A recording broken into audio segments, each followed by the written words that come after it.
আজকের এই ক্লাসে ট্যাগ কোশ্চেন্স এর দুইটা বোর্ড কোশ্চেন সলভ করে দিব ইনশাআল্লাহ।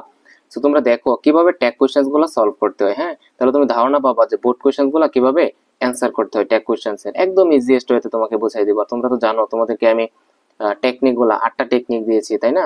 সো এই টেকনিক গুলার আন্ডারে এই টেকনিক গুলার মাধ্যমে কিভাবে তুমি বোর্ড কোশ্চেন গুলো সলভ করবা এগুলো তোমাকে আজকের এই ক্লাসে দেখাবো। দেখো এখানে আমি দুইটা বোর্ড কোশ্চেন নিয়েছি। একটা হচ্ছে রাজশাহী বোর্ড 2025 সালে আসা যে ট্যাগ কোশ্চেন্সটা, আর একটা হচ্ছে তোমার এই যে দেখো এখানে আছে যশোর বোর্ড 2025 সালে। দুইটা একদম সুন্দর করে তোমাদেরকে বুঝাই দেব, ঠিক আছে? সো আর কথা দীর্ঘায়িত না করে চলো শুরু করা যাক। হ্যাঁ, দেখো এ নম্বরে যেটা দেয়া আছে, নোবডি বিলিভস এ চিট। কেউ কি করে না, একটা চিট মার শব্দের অর্থ হলো প্রতারক। নোবডি বিলিভস এ চিট, কেউ হচ্ছে একজন প্রতারককে বিশ্বাস করে না। সো ভালো কথা, এটাকে যদি আমরা ট্যাগ কোশ্চেন্স করতে চাই, প্রথমত আমাদেরকে পোর্টা সেন্টেন্স তুলতে হবে। ধরো তুমি পোর্টা সেন্টেন্স তুললা, তোলার পরে আমাদের কমা দিতে হয়। দিলাম কমা, কমা দেওয়ার পরে আমার কি করতে হয়, টেন্স অনুযায়ী অক্সিলারি ভার্ব দিতে হয়। তাহলে টেন্স অনুযায়ী অক্সিলারি ভার্ব, দেখি তো এই সেন্টেন্সে কোথাও অক্সিলারি ভার্ব আছে কিনা। দেখো নোবডি বিলিভস এ লায়ার, এখানে কোথাও হচ্ছে অক্সিলারি ভার্ব নাই। এই যে বিলিভস মানে হচ্ছে বিশ্বাস করা, এটা হচ্ছে ভার্বের কি ফর্ম, বি ওয়ান ফর্ম। তাহলে যেহেতু এখানে অক্সিলারি ভার্ব নাই, ভাইয়া তোমাদেরকে শেখাই দিছে যে কোথাও কোনো সেন্টেন্সে অক্সিলারি ভার্ব যদি না থাকে তাহলে আমরা জাস্ট যে মেইন ভার্বটা থাকবে এটার দিকে তাকাবো। মেইন ভার্বটার দিকে তাকাবো। মেইন ভার্বটা যদি বি ওয়ান ফর্মে থাকে তখন আমরা অক্সিলারি ভার্ব নেব ডু অথবা ডাজ। যে মেইন ভার্বটা থাকবে এই মেইন ভার্বটা যদি পাস্ট ফর্মে থাকে, বি টু ফর্মে থাকে, তখন আমি অক্সিলারি ভার্ব কি নিব, ডিড নিব, তাই না? একদম ইজি না ভাইয়া? বলো আমাকে, তুমি আমাকে বলো যে এই জিনিসটা কি কঠিন লাগছে তোমার কাছে? কঠিন লাগছে? কঠিন লাগে নাই, কিন্তু আমি তোমাকে বলছি কোন সেন্টেন্সে অক্সিলারি ভার্ব না থাকলে, am is are was were can could shall should may might, এই যে অক্সিলারি ভার্ব গুলো যদি না থাকে তাহলে আমাদের টেনশনের কোনো কিছু নাই, জাস্ট আমি মেইন ভার্বটার দিকে তাকাবো। যদি মেইন ভার্বটা বি ওয়ান ফর্মে থাকে, প্রেজেন্ট ফর্মে থাকে, তখন আমি অক্সিলারি ভার্ব নিব হয় ডু না হয় নিব কি ডাজ। আর যদি মেইন ভার্বটা পাস্ট ফর্মে থাকে, বি টু ফর্মে থাকে, তখন আমি অক্সিলারি ভার্ব কি নিব, ডিড নিব। দেখি তো এখানে অক্সিলারি মেইন ভার্বটা কোন ফর্মে আছে, বিলিভস মানে বি ওয়ান ফর্মে আছে, তাহলে আমার অক্সিলারি ভার্ব হবে হয় ডু না হয় কি হবে ডাজ। আমরা জানি ডু হবে নাকি ডাজ হবে এটা নির্ভর করে সাবজেক্টের উপরে। কার উপরে? সাবজেক্টের উপরে। সাবজেক্ট কি এখানে? নোবডি। আমাকে বলো তো, আমি একটা টেকনিকে তোমাকে শিখাইছি না যে কোনো সেন্টেন্সে somebody, someone, everybody, everyone, nobody, no one, none, এগুলো যদি থাকে তাহলে আমাদের সাবজেক্ট হিসেবে কি বসে বলো তো? দে বসে। হ্যাঁ, সাবজেক্ট হিসেবে কি বসে? দে বসে। তাহলে দের সাথে তুমি ডো ইউজ করবা নাকি ডাজ ইউজ করবা বলো তো? তুমি ডো ইউজ করবা নাকি ডাজ ইউজ করবা? অবশ্যই দের সাথে ডু বসে, তাহলে আমি অক্সিলারি ভার্ব কি নিব এখানে, ডু নিব।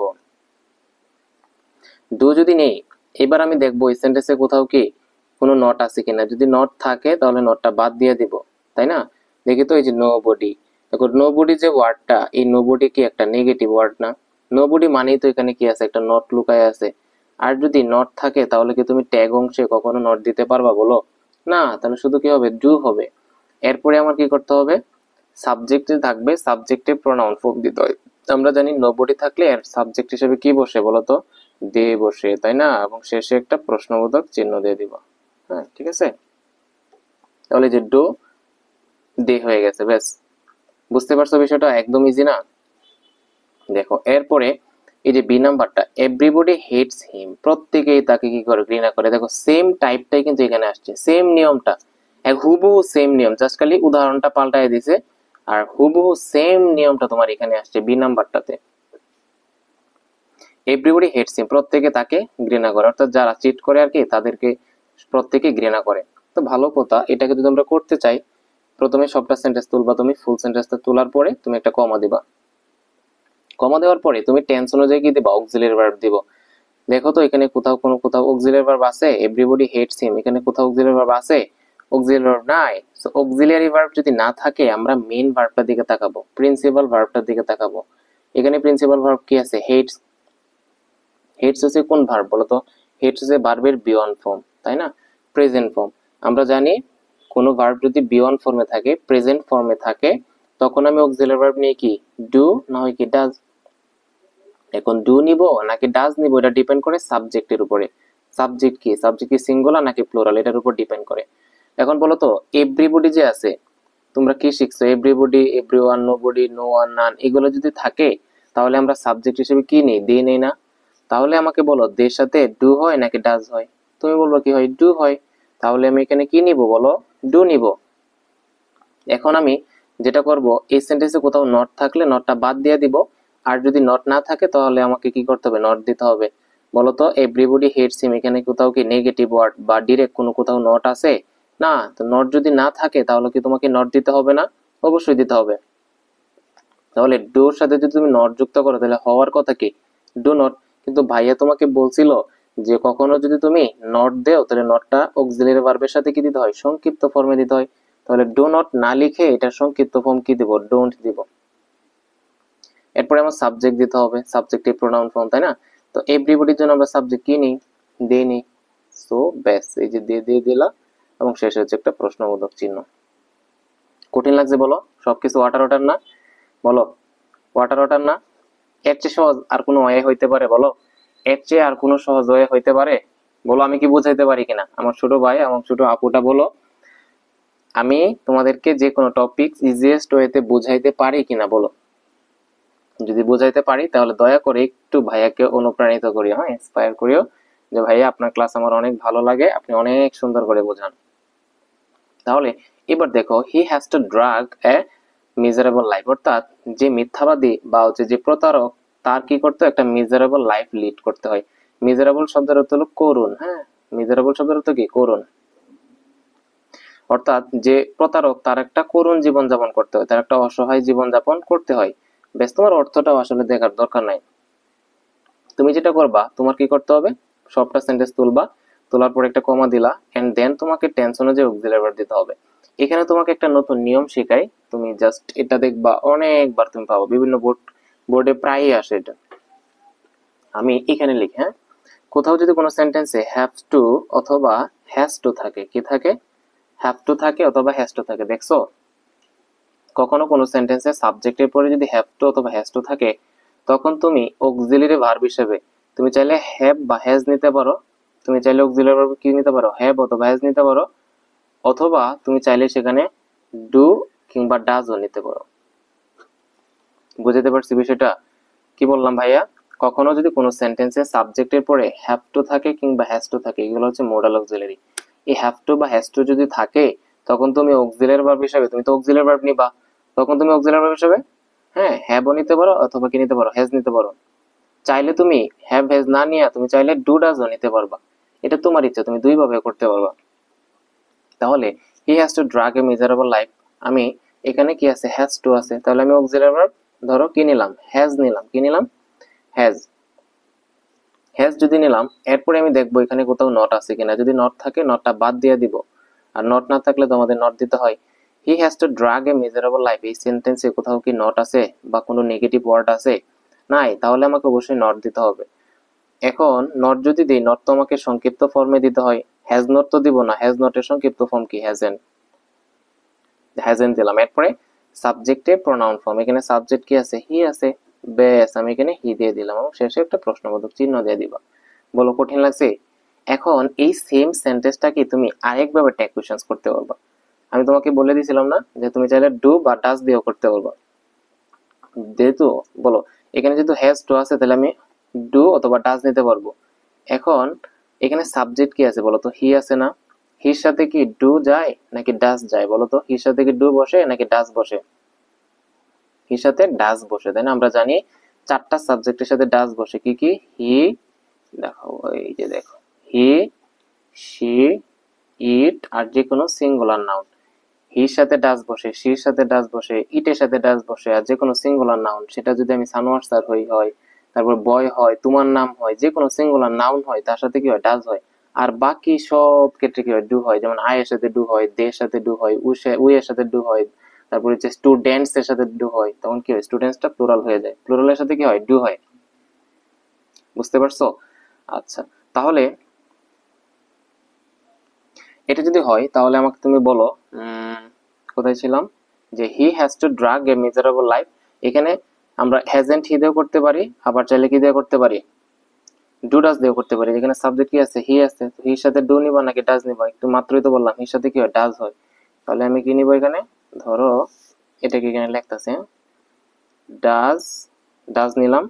এরপরে দেখো তো এখানে কোথাও তো নট নাই, তাহলে নট দিতে হবে, তাহলে কি হবে ডাজেন্ট, তাই না? তো ডাজেন্ট দিলাম। এরপরে এরপরে হচ্ছে কি হয়, সাবজেক্টটা দিতে হয়। সাবজেক্টটা কি আছে এখানে, হি আছে, বেশ। এবং শেষে একটা প্রশ্নবোধক চিহ্ন দিয়ে দিব। বুঝছো, দেখছো কত সহজ না? তুমি চাইলে এটাকে দুই ভাবে করতে পারবা, তুমি চাইলে হ্যাজও রাখতে পারবা, হ্যাজেন্ট হি দিতে পারবা, আবার চাইলে তুমি যদি অক্সিলারি ভার্ব ডাজ দিতে চাও তুমি ডাজও দিতে পারবা, তখন কি হবে ডাজেন্ট হি দিবে। বুঝছো? আর পণ্ডিতি করে তুমি যেটা করবা, পরীক্ষার মাঝে তোমাকে ভাইয়া দুই ভাবে শিখাইছে দেখে পরীক্ষার মাঝে এই কাজ করতে যাও না। কোন কাজ? যে তুমি পরীক্ষার মধ্যে দুইটাই আনসার দিয়ে আসো না, হ্যাজেন্ট হি ডাজেন্ট হি দুইটাই বুঝাই দিয়ে আসো না, না, তুমি যে কোনো একটা দিবা। তুমি যদি মন চাই তুমি হ্যাজেন্ট হি দিও, আর যদি মন চাই ডাজেন্ট হি, দুইটাই দিও, মানে ডাজেন্ট হি দিও, দুইটাতে একটা দিও, বেশ। কিন্তু দুইটা তুমি যদি দাও তাহলে দুইটা দিলে দেখবা দুইটাই কাট দিবে, কারণ তুমি তো আর স্যারকে শিখাইবা না যে দুই ধরনের আনসার হইতে পারে, তুমি জাস্ট একটা আনসার নিবা, হয় হ্যাজেন্ট হি দিবা নয় কি দিবা ডাজেন্ট হি দিবা। এরপরে দেখো, এরপরে আমরা কি বলছিলাম যে হি, তাই না? 4 নাম্বার হচ্ছে ডি নাম্বারটা, he can hardly succeed in life. He can hardly succeed in life মানে সে খুব কমই কি করতে পারে, জীবনে সফলতা অর্জন করতে পারে। সো এটা সবটা সেন্টেন্স তুমি তুললা, প্রথমে ফুল সেন্টেন্সটা তোলার পরে কমা দিলা, এন্ড দেন তোমাকে অক্সিলারি ভার্ব দিতে হবে। দেখি তো এখানে অক্সিলারি ভার্ব আছে কিনা। He can hardly succeed in life, auxiliary verb হচ্ছে এখানে, সাকসিড হচ্ছে মেইন ভার্ব, অক্সিলারি ভার্ব হচ্ছে কি ক্যান, তাহলে আমি এখানে ক্যানটা নিব, ক্যান নিলাম। এরপরে দেখবো এখানে কোথাও নট আছে কিনা, বা নট জাতীয় নেগেটিভ কোনো ওয়ার্ড আছে কিনা। দেখো তো এখানে কিন্তু সরাসরি কোথাও কি নাই, কোনো নট নাই, কিন্তু এখানে একটা ওয়ার্ড আছে, সেই ওয়ার্ডটা হচ্ছে হার্ডলি। কি হার্ডলি? আর আমি তোমাদেরকে শিখাইছিলাম যে কোনো সেন্টেন্সে যদি হার্ডলি থাকে, স্কার্সলি থাকে, বেয়ারলি থাকে, সেলডম থাকে, নো থাকে, নোবডি থাকে, নান থাকে, নাথিং থাকে, এগুলা যদি থাকে তাহলে তুমি মনে করবা ওই সেন্টেন্সের মধ্যে একটা চূড়াই ভাবে কি আছে, নট আছে। তাহলে যেহেতু হার্ডলি আছে মানে এই সেন্টেন্সে কি আছে, একটা নট আছে। আর নট যদি থাকে তুমি কি কখনো ট্যাগ অংশে নট দিতে পারবা, বলো? কখনোই দিতে পারবো না, ব্যাস, নটটা কেন বসবে না। সো এরপরে সাবজেক্ট দিতে হয়, সাবজেক্ট এখানে কি আছে, হি আছে, তাই না? তো আমি এখানে কি দিয়ে দিব, হি দিয়ে দিব, এবং শেষে প্রশ্নবোধক চিহ্ন। বলো ইজি ইজি না? বলো 4 নাম্বারটা ইজি ইজি, একদম ইজি, ওয়াটার ওয়াটার। এরপরে 5 নাম্বার যেটা দেওয়া আছে, ই নাম্বারটা, let us always speak the truth, এটা তো একদম ওয়াটার। কারণ ভাইয়া তোমাকে লাইভ ক্লাসটার মাঝে অসংখ্য বার বলছে তোমাকে যে ইম্পারেটিভ সেন্টেন্স যদি লেট আস দিয়ে শুরু হয়, কি দিয়ে শুরু হয়, লেট আস দিয়ে শুরু হয়, তখন আমি চোখ বন্ধ করে, লেট আস থাকলে আমি চোখ বন্ধ করে কি দিব, শ্যাল উই দিব, কি দিব, শ্যাল উই দিব, তাই না? এবং শেষে একটা প্রশ্নবোধক চিহ্ন। আমি তোমাদেরকে কি বলছিলাম বলো, যে ইম্পারেটিভ সেন্টেন্স লেট আস দিয়ে শুরু হইলে, হ্যাঁ, লেট আস থাকলেই তুমি কি দিবা, শ্যাল উই দিবা, লেট আস থাকলেই শ্যাল উই। তুমি কমেন্ট বক্সে লেখো, কমেন্ট বক্সে লেখো যে লেট আস থাকলেই শ্যাল উই, লেট আস থাকলেই শ্যাল উই। এই তো আমরা রাজশাহী বোর্ড 2025 সালে আসা ট্যাগ কোয়েশ্চনটা সলভ করে ফেললাম একদম ইজিতে। হ্যাঁ, তোমরা জানো আমি যে ট্যাগ কোয়েশ্চেন্স এর উপরে আমি 3টা লাইভ ক্লাস নিয়েছি, আমাদের পেইড ব্যাচের ক্লাসগুলো ছিল, ওইগুলো সবার জন্য ফ্রি ছিল। সো আমাদের একটা রিসেন্টলি একটা কোর্স লঞ্চ করছি, সেটা কি, zero two hero grammar course, সবাই জানো। সো তুমি যদি এই কোর্সে ভর্তি হতে চাও, জাস্ট 0178617, এরপর হচ্ছে 8764, এই নাম্বারে তুমি যোগাযোগ করিও। কোর্স ফি মাত্র 550 টাকা। হ্যাঁ, কোর্স ফি মাত্র 50 টাকা, 550 টাকা। তোমার ইংলিশ সেকেন্ড পেপারের কোনো টপিক্স নিয়ে আর চিন্তা করা লাগবে না, প্রত্যেকটা টপিক্স আমি ধরায় ধরায় শেষ করে দিব, একদম বেসিক থেকে, হ্যাঁ, একদম বেসিক থেকে একদম অ্যাডভান্স লেভেলে তোমাকে পৌঁছায় দিব। তো এই ক্লাসের মধ্যে আমি খুব বেশি এই কোর্স সম্পর্কে বলতে চাচ্ছি না। তুমি যদি ভর্তি হতে ইন্টারেস্টেড থাকো, জাস্ট এই নাম্বারে যোগাযোগ করিও, যোগাযোগ করিও, দেন হচ্ছে তোমাকে পুরো ভর্তি প্রসেস বা কোর্সে কি কি পড়ানো হবে সব বলা হবে, ব্যাস। এবার আমরা এবার আমরা যেটা দেখবো, যশোর বোর্ড 2025 সালে আসা যে ট্যাগ কোয়েশ্চেন্সটা, মাত্র তোমরা রাজশাহী বোর্ড শেষ করছি, এবার হচ্ছে আমরা যশোর বোর্ড 2025 সালে আসা যে ট্যাগ কোয়েশ্চেন্সটা সেটি তোমাদেরকে প্র্যাকটিস করে দিব। দেখো ভাইয়া ভাইয়া যে এটা কিন্তু আমরা একটু দ্রুত শেষ করার চেষ্টা করবো, কারণ অনেক সময় হয়ে গেছে, প্রায় 14 মিনিটের মতো হয়ে গেছে। দেখো তোমরাই করবা। দেখো,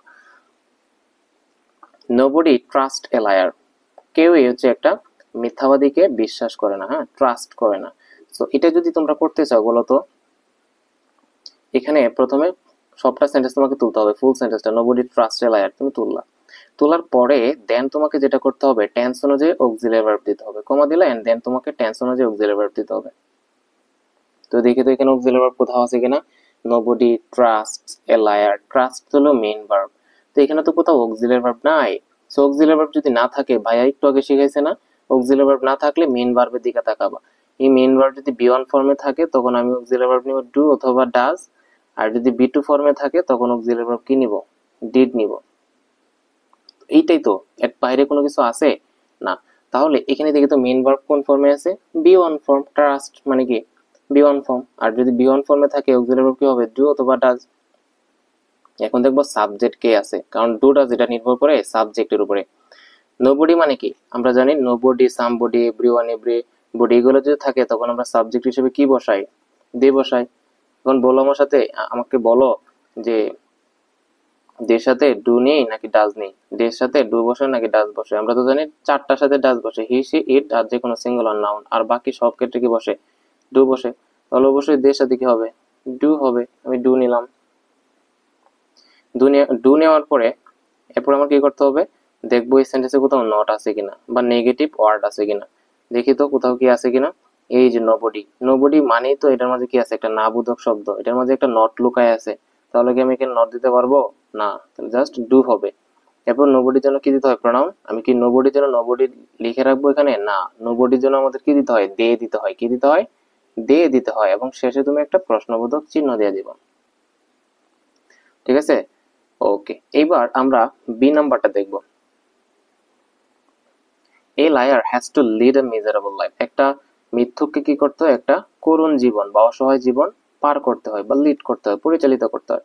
এই যে দেখো এখানে কি আছে, হ্যাজ টু আছে, কি আছে, হ্যাজ টু আছে। আমরা জানি হ্যাজ টু থাকলে আমরা অক্সিলারি ভার্ব হ্যাজও নিতে পারি, আবার যদি আমরা চাই ডু ডাজও নিতে পারবো। ধরো আমি হ্যাজ আছে, এখানে হ্যাজ নিলাম। এই যে আগেরটার মতো মাত্র কিন্তু আমরা একটা করে আসছি, দেখো হুবহু কমন বাবা। সেম ধরনের প্রশ্ন দেখবা বোর্ড কোয়েশ্চেন্সে বিভিন্ন বোর্ডে ঘুরায় ফেরায় চলে আসে, এর বাইরে কোনো কিছু নাই তো আসলে।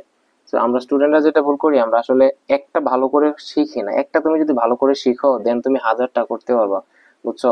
এই জন্য আমি তোমাকে বলি, যেটা শিখবা ভালো করে শিখবা, বুঝে বুঝে শিখবা, যাতে হচ্ছে তোমার ওই টাইপের যদি আরো কোনো আসে পরীক্ষায় ইজিলি তুমি দিতে পারো, বুঝছো। তো দেখো এখানে হ্যাজ আছে, নিলাম হ্যাজ। এই সেন্টেন্সটার মাঝে কোথাও কিন্তু কি নাই, কোনো নট নাই বা নেগেটিভ ওয়ার্ড নাই, তাহলে তোমাকে নট দিতে হবে। আর নটটা যখন দিই আমরা সংক্ষিপ্ত ফর্মে দিই, তাহলে হ্যাজ নটের সংক্ষিপ্ত ফর্ম হচ্ছে হ্যাজ এন্ড। এরপরে সাবজেক্টিভ প্রোনাউন ফর্ম।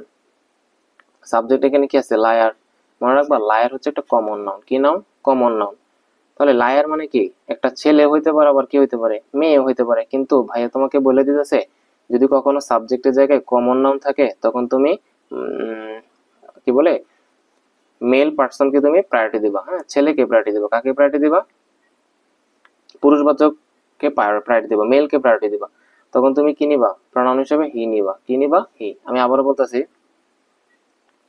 যে কখনো কোনো সেন্টেন্সের সাবজেক্টের জায়গায় যদি কমন নাউন থাকে, কমন নাউন থাকলে তুমি সাবজেক্ট হিসেবে কি নিবা, হি নিবা। কি নিবা, হি নিবা।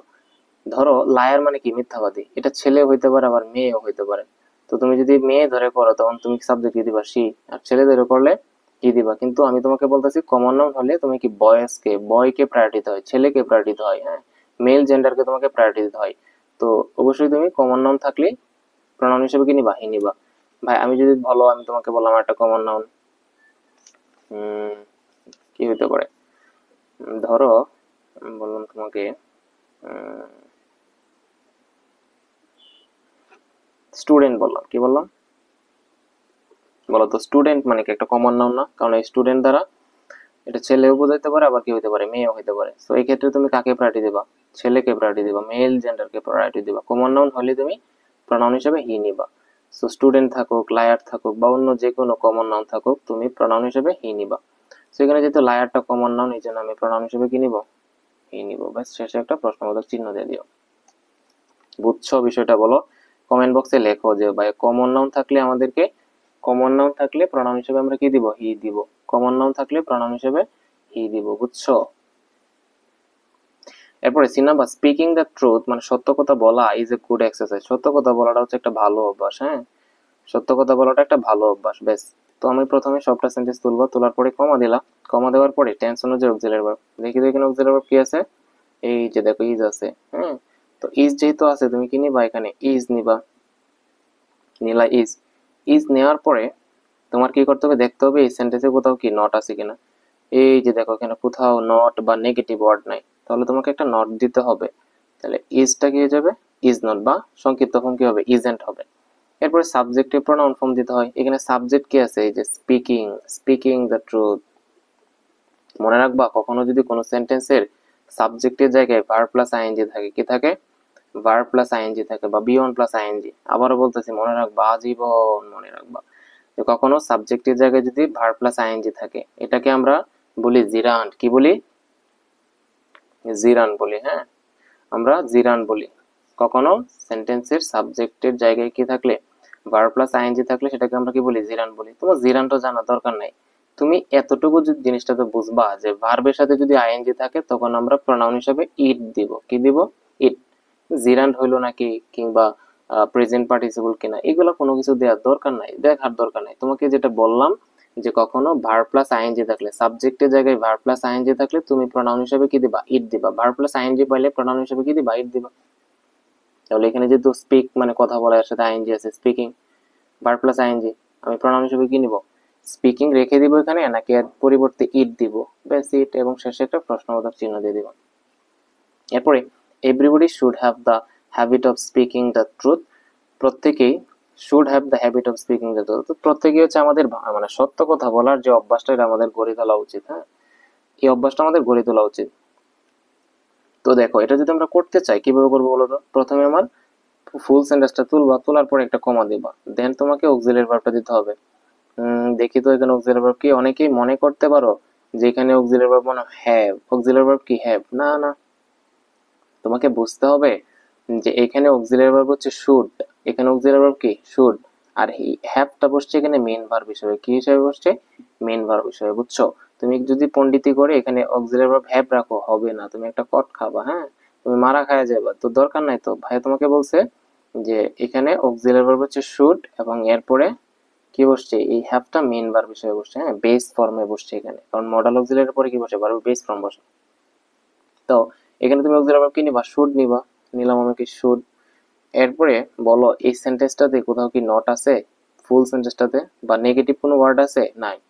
তো যদি না থাকে তখন তুমি কি করবা, একটা নট দিতে হয়। তাহলে শুডটা কি হয়ে যাবে, শুড নট। কিন্তু শুড নট তো দিব না, ভাই বলছে অবশ্যই নটটা সংক্ষিপ্ত ফর্মে দিতে হয়, তাহলে কি হবে, শুডন্ট, হ্যাঁ। এন্ড দেন তোমাকে প্রোনাউন দিতে হবে সাবজেক্টের। আমরা জানি এভরিবডি থাকলে প্রোনাউন হিসেবে আমরা কি দেই, দে, দে। এন্ড দেন হচ্ছে আমাদের একটা প্রশ্নবোধক চিহ্ন দিতে হবে, বুঝছো। দেখছো না কত ইজি না, বলো তুমি ট্যাগ কোয়েশ্চেন কঠিন লাগে? জানি না ভাইয়ের ক্লাস তোমার কাছে কেমন লাগে, তবে আমি চেষ্টা করি আমার ছোট ভাই এবং ছোট আপুটারে একদম সহজ ভাবে বোঝানোর জন্য। এত কঠিন ভাবে তোমাকে বললে তুমি বুঝবা না, হ্যাঁ। আমি সবসময় চেষ্টা করি, আমি নিজেকে ফিল করার চেষ্টা করি যে আমি যখন 9-10-এ ছিলাম তখন আসলে আমি কি এক্সপেক্ট করতাম স্যারদের কাছে, হ্যাঁ, বা ম্যামদের কাছে কি এক্সপেক্ট করতাম, কিভাবে ওনারা বুঝাইলে আমি সহজে বুঝতে পারতাম।